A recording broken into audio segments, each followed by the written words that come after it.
Shalom semua. Saya percaya anugerah kasih Tuhan melimpah terus dari hari ke hari bagi setiap kita. Amin, saudara. Luar biasa tadi perjalanan ke sini saya tidak tahu karena saya lama tidak di Pontianak. Karena jadwal ini akhirnya saya kembali ke Pontianak. Rupanya ada Car Free Day. Jadi tadi agak macet tadi di depan. Wah, saya terlambat nih. Saya lihat terlambat 1 menit, 2 menit, 3 menit, 5 menit. Saya bilang, Tuhan kami mau cepat. Tapi puji Tuhan boleh tiba dan bertemu dengan orang-orang cantik dan ganteng-ganteng di sini. Mari kita beri kemuliaan bagi Tuhan Yesus Kristus. Haleluya.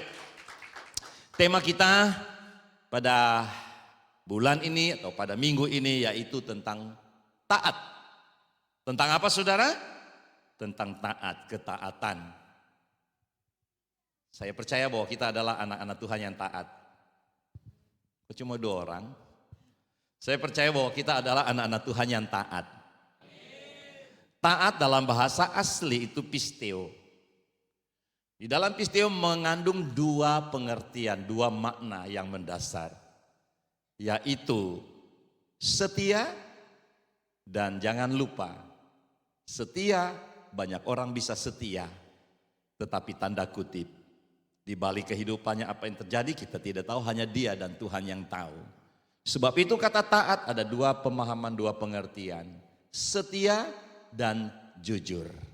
Katakan, taat adalah setia dan jujur. Amin.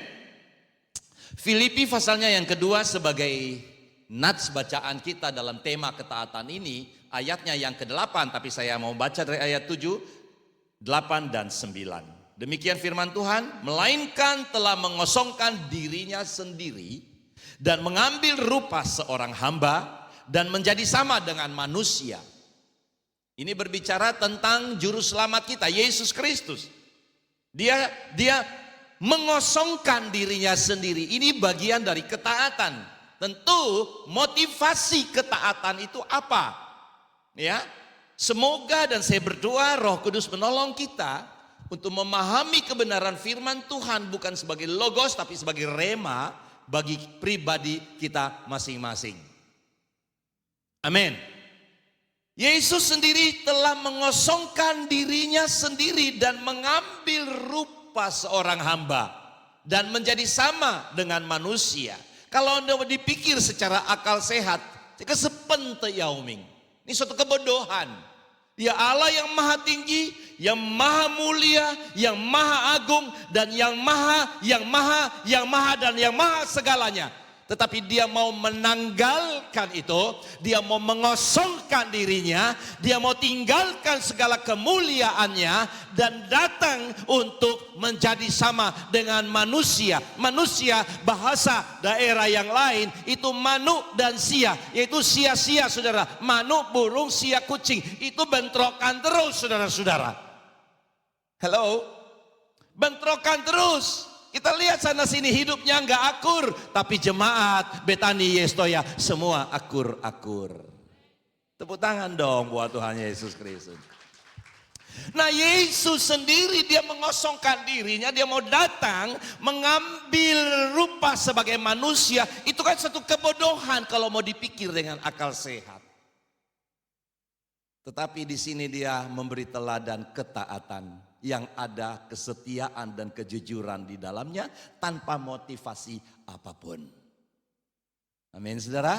Ayatnya yang ke-8, dan dalam keadaan sebagai manusia ia telah merendahkan dirinya dan taat sampai mati, bahkan sampai mati di kayu salib. Lebih parah lagi saudara-saudara.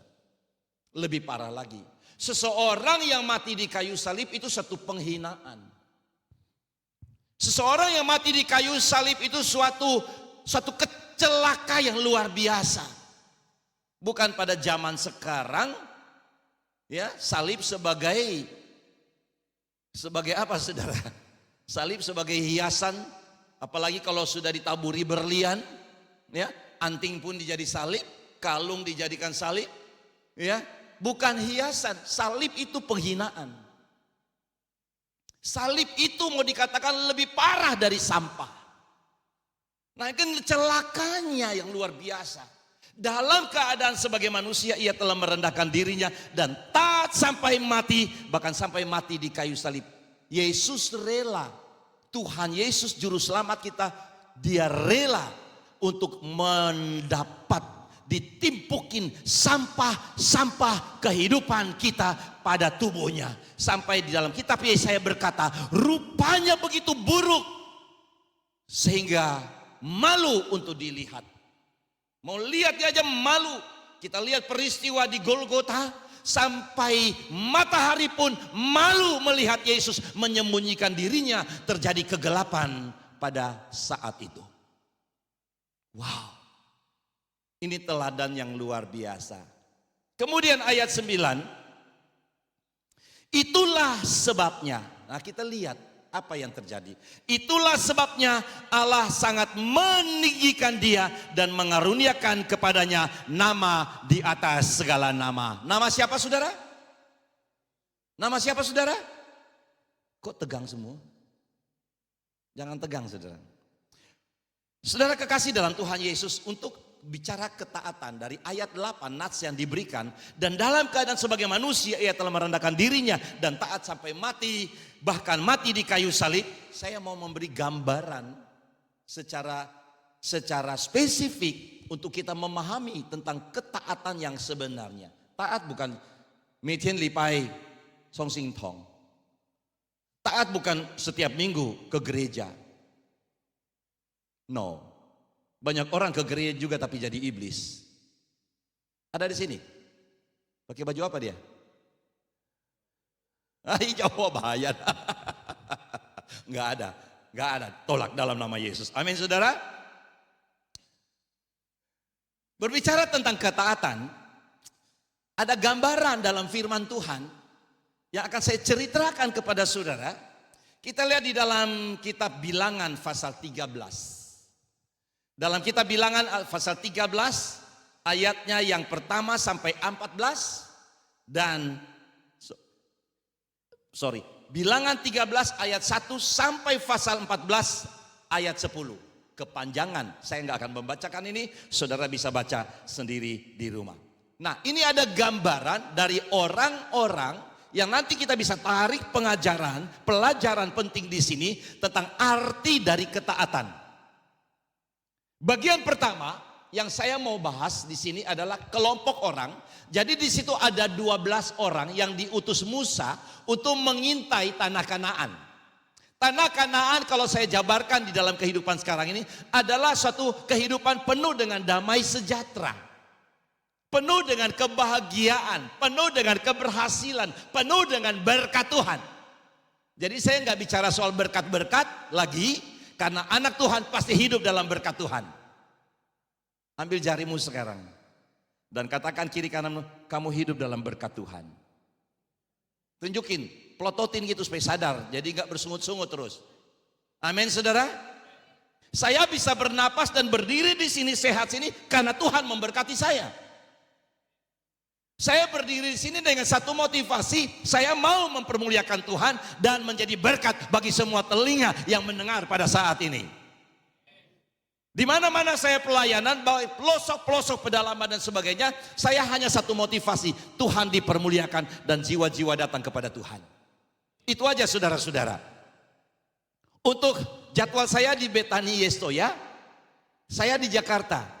Tapi karena saya lihat jadwal, kemudian saya bilang, yes, saya mau taat. Karena ini jadwal yang sudah saya setujui. Saya terbang pulang ke Pontianak. Nanti habis ini, mungkin 1-2 hari, saya kembali lagi. Saudara kekasih dalam Tuhan, ada 2 kelompok manusia di sini yang akan kita pelajari tentang ketaatan.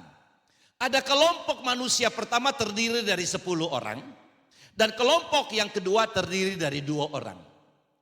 Ke-12 orang ini pergi diutus Musa untuk melihat tanah perjanjian itu. Oke. Banyak orang kita lihat di dalam Bilangan pasal 13, saya baca ayat 23. Ketika mereka sampai ke lembah Eskol, dipotong merekalah di sana suatu cabang dengan setandan buah anggurnya, lalu berdualah mereka menggandarnya, memikulnya, mengusungnya, mengangkatnya. Juga mereka membawa beberapa buah delima dan buah ara. Mereka menceritakan kepadanya, kami sudah masuk ke negeri kemana kau suruh kami, dan memang negeri itu berlimpah-limpah susu dan madunya. Dan inilah hasilnya. Wow, luar biasa. Kalau orang sini bilang, why deh.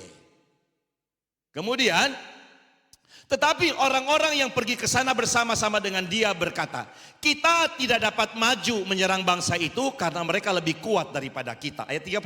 Juga mereka menyampaikan kepada orang Israel kabar busuk tentang negeri yang diintai mereka dengan berkata, negeri yang telah kami lalui untuk diintai adalah satu negeri yang memakan penduduknya, dan semua orang yang kami lihat di sana adalah orang-orang yang tinggi perawakannya. Juga kami lihat di sana orang-orang raksasa, orang enak yang berasal dari orang-orang raksasa, dan kami lihat diri kami seperti belalang, dan demikian juga mereka terhadap kami. Saudara,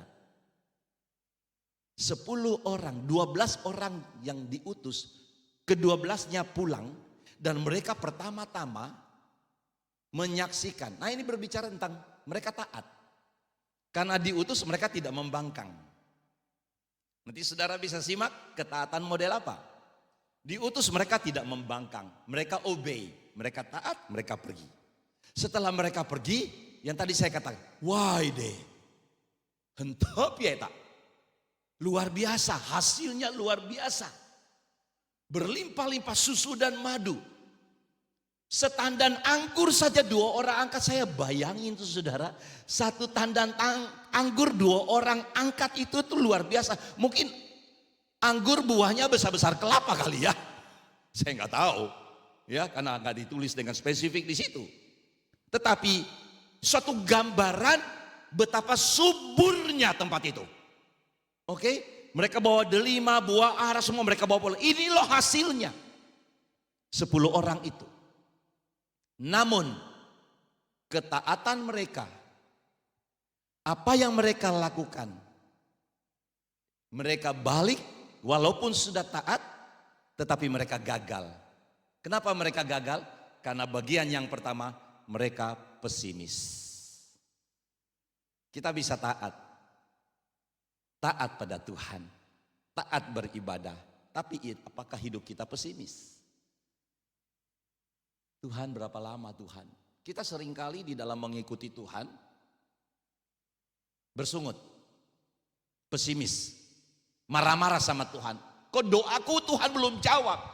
Saudara, dalam Bible itu banyak contoh orang yang sampai 30 tahun gak dijawab-jawab. Lea 30 tahun, wanita pendarahan 12 tahun, gak dijawab-jawab saudara. Tapi mereka tetap konstan, mereka taat. Sampai wanita itu dia bilang, asalku jamah ujung jubahnya, aku pasti sembuh.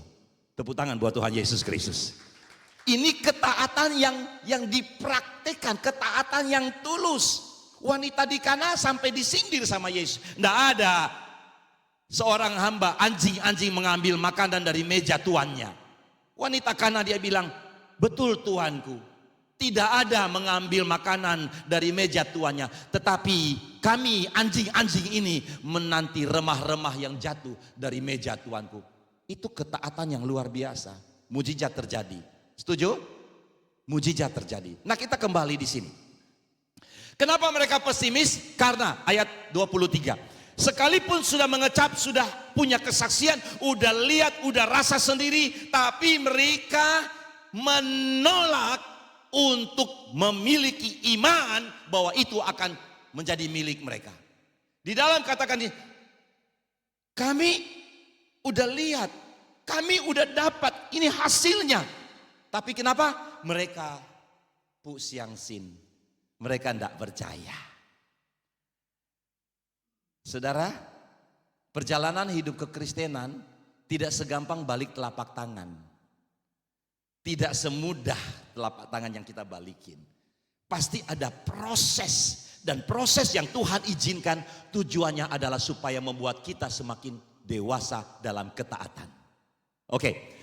Yang kedua, mereka tidak percaya bahwa apa yang Tuhan sudah katakan, apa yang sudah Tuhan janjikan, itu akan diberikan kepada mereka. Mereka tidak percaya. Yang ketiga, saya cepat-cepat saja. Yang ketiga, mereka sudah lihat, sudah mengecap, sudah membawa pulang sendiri, tapi hidupnya suka bersungut-sungut. Kenapa saudara? Di dalam ayat 1-2, lalu segenap umat itu mengeluarkan suara nyaring dan bangsa itu menangis pada malam itu. Bersungut-sungutlah semua orang Israel kepada Musa dan Harun, dan segenap umat itu berkata kepada mereka, sekiranya kami mati di tanah Mesir atau di padang gurun. Saudara, hidup persungutan tidak pernah akan menjadi berkat. Hidup persungutan tidak pernah ada terobosan baru. Ada di sini suka bersungut-sungut? Sikit-sikit Pak. Sikit pun jangan saudara-saudara. Tapi realita kehidupan kita tidak terlepas dari itu. Asal kita sadar, kita berbalik. Bersungut-sungut. Gimana? Saya juga kalau mau bersungut-sungut, banyak hal yang bisa saya sunguti.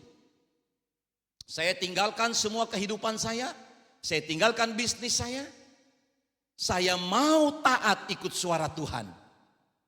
Datang ke Kalimantan Barat. Wow, pertama kali saya ke Kalimantan Barat, saya cikwa itu. Saya heran, kenapa? Hausiang icing hui tau cungko lah. Ngerti? Yang saya bilang, terserahlah kalian. Saya seolah-olah sudah pulang ke Tiongkok, saudara. Itu di Cungko, saudara, misalnya di Guangzhou itu, saudara. Kalau saudara jalan itu, Cikai, pernah saya melihat ada seorang ibu dengan babynya membalikan tong sampah untuk mengais makanan di situ untuk suapin babynya. Waktu itu saya mau keluarkan duit, mau memberi. Paman saya, dia katakan, gak boleh, dia tarik tangan saya. Satu kali kamu memberi, ribuan orang akan datang kepada kamu. Itu tahun 2000. Pas tahun 2000 waktu saya pulang ke sana. Saya lihat seperti itu. Pemandangannya mengerikan. Tapi kalau sekarang saudara pergi, wow. Luar biasa perkembangan pertumbuhan yang hebat. Doain bulan November tanggal 29 saya akan kembali ke sana. Karena gereja-gereja saya sudah sangat membutuhkan dan saya harus kembali ke sana. Bapak Ibu saudara kekasih dalam Tuhan Yesus. Di dalam kehidupan kita ini, saya enggak munafik. Kita masih manusia yang masih ada banyak kelemahan. Dan maaf, seringkali persungutan itu kental banget dengan kehidupan kita. Ya, tapi hari ini kita lihat apa hasil dari persungutan. Kalau saya mau bersungut-sungut, bisa. Saya masuk ke Kalimantan Barat nggak punya sanak famili dan saudara. Saya lihat kehidupan di sini, wow. Pada tahun itu, tahun 88, 89. Saya jalan-jalan di kota Pontianak nggak seramai seperti sekarang. Mobil pun masih ya 1-2 jalan di jalan. Saudara, ya lihat. Yuwomen cungku dan ada kita orang-orang Tionghoa, ada yang pikul keranjang di pasar, jadi buruh, angkut barang. Ada. Saya heran saudara. Saya lahir di Ambon. Maaf, di Ambon semiskin-miskinnya mencungku dan rumahnya masih beton. Ya, dan nggak pernah ada cikai. Di sini ada tukang beca. Di sini ada yang dorong bakso jual. Saya suka keliling-keliling. Rumah yang di atas parit-parit udah ciung lagi. Dan inilah yang menggugah hati saya. Suara Tuhan berbicara dan saya mau obey, saya taat. Dalam ketaatan saya harus jujur di hadapan Tuhan. Tuhan, aku nggak punya apa-apa. Aku nggak punya kekuatan apa-apa. Tetapi kalau Tuhan berkenan, aku akan stay. Nggak sampai di situ. Lebih lagi Tuhan minta saya, lebih lagi kapasitas. Saya terbang ke satu desa namanya Kuala Buayan. Kuala Buayan itu bukan tetangga Kuala Lumpur, bukan saudara-saudara. Kuala Buayan itu di hulu sana saudara, beliau naik lagi. Waktu itu saya pakai pesawat. Maaf saudara. Karena saya dibilang ada gereja di sana tetapi udah kayak jadi rumah hantu karena nggak pernah dibuka. Saya senang seperti itu. Waktu saya sampai di sana, saya lihat memang ada gereja tapi udah reot saudara. Maaf cakap saudara-saudara, waktu kita mau Natal bersihkan itu panggungnya roboh, itu sarang ular semua di bawah situ. Itu terjadi di sana. Tapi hari pertama kumpul beberapa orang, kita pelayanan. Hari kedua ada 60 orang. Dan kebanyakan Cungkodan, orang Tionghoa saudara. Salah satunya, ini masih anak-anak saudara. Hari ini turut hadir dengan saya, ya, wakil gembala saya. Coba tolong berdiri dulu Pak Kiam sama Ibu. Ini wakil gembala saya. Haleluya. Thank you. Dan Andre anaknya belum lahir. Ini sekarang sudah punya anak, sudah menikah. Dan hari ini berkesempatan ya bertemu dengan saya di Pontianak. Dan saya bilang ikut ibadah. Saudara kekasih, tidak ada apa-apa di sana. Tidak ada dokter, tidak ada pasar, tidak ada puskesmas, tidak ada listrik. Tidur pakai lampu pelita. Bangun pagi mujizat terjadi, punya kumis baru. Ini terjadi saudara. Belum lagi ancaman ular. Anak saya nih anak saya, tolong berdiri Mihen. Ini anak saya nih. Wow, badannya udah kayak apa nih saudara? Dulu kecil saudaraku, hampir mati saudaraku, hampir mati. Muntaber, mau cari kemana? Dengan sampan ke seberang karena ada perkebunan di situ. Tidak ada obat, tidak ada pertolongan. Bawa ke hulu, ada mantri 2 jam pakai speedboat 2 PK, saudara bayangin. Sampai di sana tidak lagi ada cairan karena habis. Saya tarik kulitnya udah nggak balik. Kalau bukan anugerah Tuhan dia tidak ada sampai hari ini. Ini ancaman. Saya suami istri kami berlutut karena si mantri itu bilang nggak usah pulang besok aja. Kami pantau terus, tidak bisa infus, tidak ada cairan lagi untuk infus, sudah habis. Saudara cemopan, cegah wisien tak? Begitu luar biasa saudara, ujian yang harus kami hadapi. Satu, saya mau katakan, doaku yang pertama, jika Tuhan berkenan akan jalanku, Engkau akan menjaga kami. Besok paginya, tanpa infus saudara, besok pagi dia bangun, dia minta mobil-mobilan, dia turun dari tempat tidur dan dia sehat seperti tidak pernah terjadi apapun. Tepuk tangan buat Tuhan Yesus Kristus. Belum ancaman tenggelam di Sungai Kapuas, tidak bisa berenang. Saya nggak ada, saya lagi penginjilan ke Ngabang pada waktu itu. Pulang saya gendong dia, Papa, Mihen hampir tenggelam. Mihen hampir tenggelam. Jawabnya begitu. Mihen hampir tenggelam. Saya bingung, kok bisa hampir tenggelam? Terus saya tanya mamanya. Mamanya, enggak, nyatanya sehat. Tapi dia bilang dia hampir tenggelam, pasti ada sesuatu. Kemudian setelah semua beres semua, kita waktu lagi santai, mamanya cerita. Jadi istriku karena sekolah tidak punya guru agama Kristen, kita punya anak sekolah minggu udah banyak. Jadi istriku memberikan diri untuk mengajar free bertahun-tahun. Saya nggak ada sponsor dari siapapun. Saya nggak digaji oleh siapapun. Saya membawa diri karena ketaatan hanya pada Tuhan Yesus Kristus.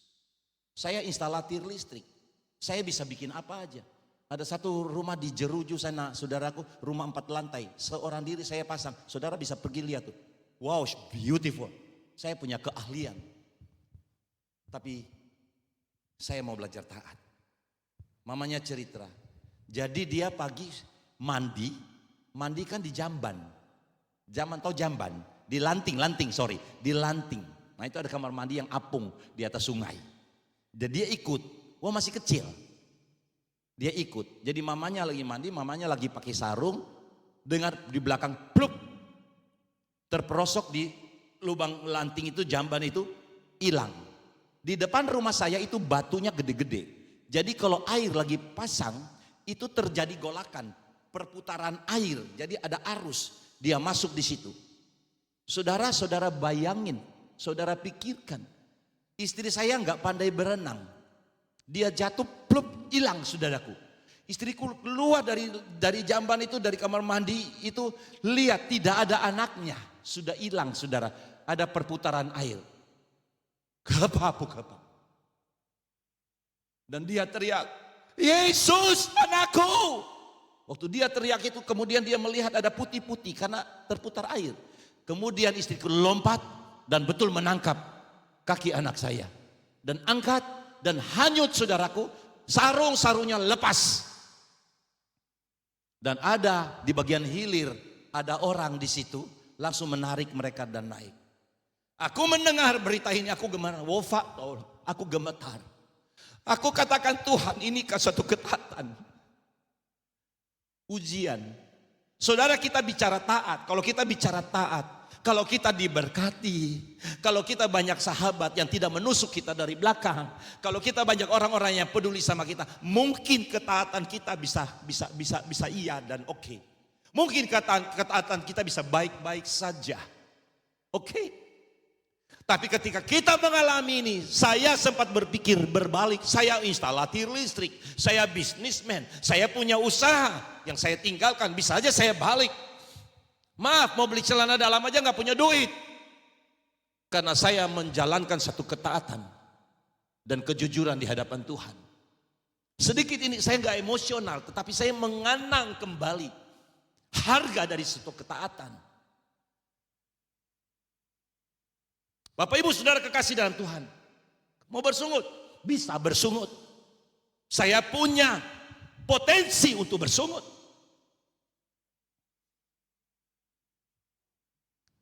Tapi hari ini saya mau katakan, persungutan tidak akan membawa hasil apapun. 10 orang ini bersungut-sungut. Mereka berkata, lebih baik kami mati di Mesir. Ingin kembali pada perbudakan. Ingat, tanggal 17 besok kita merayakan kemerdekaan Indonesia. Tapi banyak orang masih terbelenggu dengan sakit hati, kepahitan, nyinyiran. Medsos sekarang 80% kita lihat semua hujatan, nyinyiran, dan kejahatan. Makanya nggak usah rajin-rajin buka medsos. Nanti terpengaruh saudaraku. Oke? Orang-orang ini tidak mengecap kebaikan Tuhan. Ketaatan mereka yang tadi menjadi luntur karena berikutnya mereka suka berpikiran negatif. Ayatnya, ayat 3. Mengapakah Tuhan membawa kami ke negeri ini supaya kami tewas oleh pedang dan istri serta anak-anak kami menjadi tawanan? Bukankah lebih baik kami pulang ke Mesir, saudara? Otak negatif, saudara. Emang Allah itu begitu kejam? Mereka di tanah Mesir, mereka dibawa untuk dibunuh. Pedang dan anak istri mereka menjadi tawanan, kan tidak terjadi. Tetapi pikiran negatif yang mendahului kehidupan kita akan membuat suasana hidup kita, keadaan hidup kita, situasi hidup kita menjadi terpuruk. Coba taruh tangan di dada, bilang jangan suka pikiran negatif. Pikiran negatif ini bukan hanya untuk orang. Pikiran negatif ini bukan hanya keluar, tapi kadang-kala kita juga berpikiran negatif pada diri kita sendiri. Aku nggak sanggup, aku nggak bisa, aku nggak punya kemampuan, dan bla bla bla bla bla. Selanjutnya ayatnya yang keempat. Dan mereka berkata seorang kepada yang lain, baiklah kita mengangkat seorang pemimpin lalu pulang ke Mesir. Bapak Ibu saudara-saudara kekasih di dalam Tuhan Yesus, kita lihat di sini bukti nyata bahwa ketika rentetan itu yang pertama suka bersungut-sungut, pesimis, suka bersungut-sungut, tidak percaya, suka berpikiran negatif, akan melahirkan apa yang namanya pemberontakan. Suka memberontak. Suka apa saudara? Dan mereka berkata seorang kepada yang lain, baiklah kita mengangkat seorang pemimpin dan pulang ke Mesir. Padahal ada Musa. Tapi mereka memberontak. Itulah yang seringkali terjadi di dalam gereja. Seringkali terjadi dalam gereja. Dan kita dengar sana sini banyak sekali gereja tidak menjadi kesaksian. Tetapi mereka sangat buta untuk Tuhan yang harus dipermuliakan. Tetapi sekarang dipermalukan, terjadi perpecahan gereja di mana-mana. Kenapa? Terjadi pemberontakan. Pemberontakan terjadi kenapa? Pesimis, bersungut-sungut, tidak percaya, otak negatif. Tidak suka dia sama gembalanya, pindah dia gereja, pindah terus, Pindah terus, lama-lama lumpuh saudara-saudaraku. Gembala khotbah keras sedikit, udah benci sama gembala. Untung saya kalau lihat Pak Yahya nih tahan bantingan juga, makanya gemuk terus. Makanya badannya oke terus, ibu juga udah mulai ikut-ikutan, stop bu, olahraga bu. Ini kejadian saudara. Jadi saudara maaf, kalau suka lihat orang, apapun bahasa, mau pakai bahasa teologi, bahasa apapun, gak usah dengar saudara. Kalau dia suka pindah gereja dari A, lama-lama jadi virus. Jadi virus mematikan. Ibu dari mana? Oh saya dari gereja. Oh bisa ke sini? Iya, gembala. Jadi virus dia tuh. Jadi virus. Ini terjadi di mana-mana. Pasti. Aduh udah deh, saya ini udah liu seisui lah. Udah 61 tahun, tapi masih ganteng kan?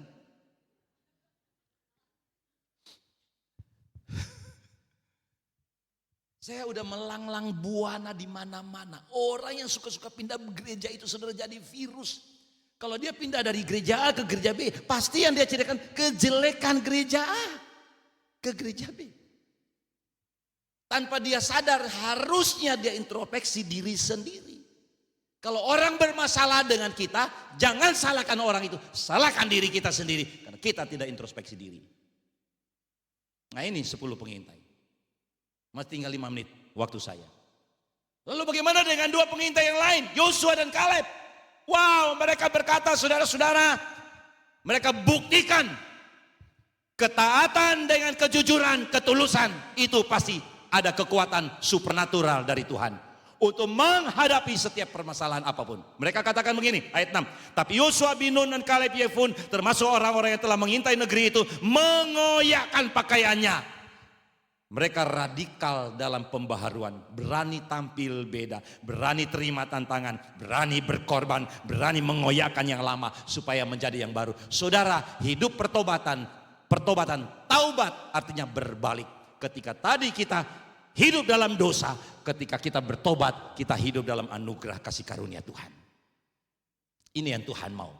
Akhirnya saudara, mereka taat, mereka membuktikan ketaatan itu. Lalu saudara, apa yang terjadi? Ayat 89, jika Tuhan berkenan kepada kita, maka Ia akan membawa kita masuk dalam negeri. Dan selanjutnya, yang ketiga, mereka tidak omdo doang. Mereka tidak omdo, tapi mereka siap bayar harga. Harga yang mereka bayar. Lalu segenap umat itu mengancam hendak melontari mereka dengan batu. Tapi tampaklah kemuliaan Tuhan. Aku cuma berkata begini, ketika kita taat dan jujur, Tuhan tidak pernah meninggalkan kita. Dia ulurkan tangannya untuk memegang kita dengan tangan yang membawa kemenangan. Di sini dikatakan, saudara, ini luar biasa. Ketika Yosua dan Kaleb, kalian mau cesak woman, mau membunuh kita, mau melempar kita dengan batu dan sebagainya, merajam kita, it's okay. Kami tidak akan mundur. Wopu Chuan Hui. Saya tidak akan mundur. Amin saudara. Bagaimana Tuhan? Tuhan tinggal diam? Tuhan pangku tangan? Tuhan cuma nonton? No. Tapi Alkitab dengan jelas sekali berkata, nampaklah kemuliaan Tuhan. Kemuliaan Tuhan nampak kapan? Pada saat mereka mau dirajam. Pada saat iblis ingin menghancurkan mereka, kemuliaan Tuhan datang. Saudara, penderitaan kita sekarang ini, ketika kita taat dan jujur, kemuliaan Tuhan akan datang dalam hidup kita.